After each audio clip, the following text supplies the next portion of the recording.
Donald Trump is one of the most corrupt people ever to occupy the White House. I'm certain that he's guilty of all kinds of crimes, war crimes as president, financial crimes as a business person. One of the reasons why those of us who are so angry about this obsession on Russia and collusion, aside from the fact that it was so dangerous to ratchet up tensions between two nuclear armed powers this way instead of trying to forge a peace between these two countries, is precisely because it took the oxygen away from all of the things that the Trump administration is doing that is so damaging in lieu of this idiotic, moronic, Tom Clancy type espionage thriller where we were talking about Putin blackmailing Donald Trump with PP tapes and Donald Trump being a Russian agent since 1987, which was a cover story that was on New York Magazine that Chris Hayes put on MSNBC. Just all kinds of moronic conspiracies that we love to mock other countries' medias for circulating and disseminating, drowned out our airways and our discourse for 3 years, preventing us from focusing on the real substantive damage that the Trump administration is doing and that Donald Trump's corruption entails. But the reality is the media chose to focus on this. Everybody knows this. The game is over, and it's time to be honest about it. And the more we try to cling to this and invent new you know what it reminds me of?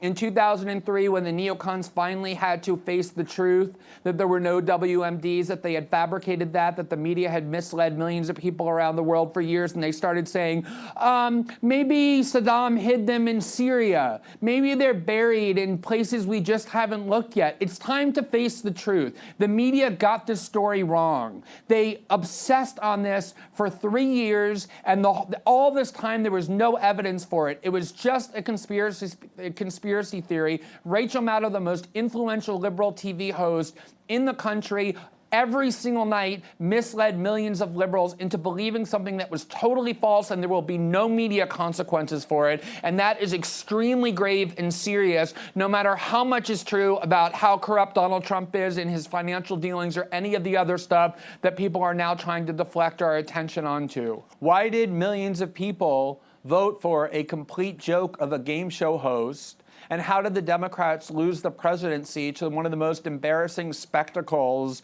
of a candidate in U.S. history? What is the prevailing ideology of the ruling class that has turned millions and millions of people into this country into such angry citizens that they either refuse to vote or vote for the person who promises to burn down the entire system? Why are they so angry? What has happened to their economic security? What ideology and what group of people are responsible for that?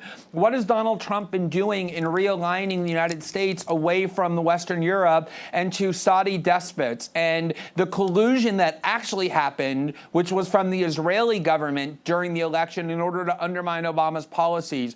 All those kinds of questions could have been asked and should have been asked, but it all got drowned out because we were all so much more fascinated by this superficial, kind of very appealing and melodramatic espionage thriller that has completely destroyed the credibility of the U.S. media and so tragically vindicated Donald Trump in a way that probably is the greatest gift that has been given to him throughout his entire presidency.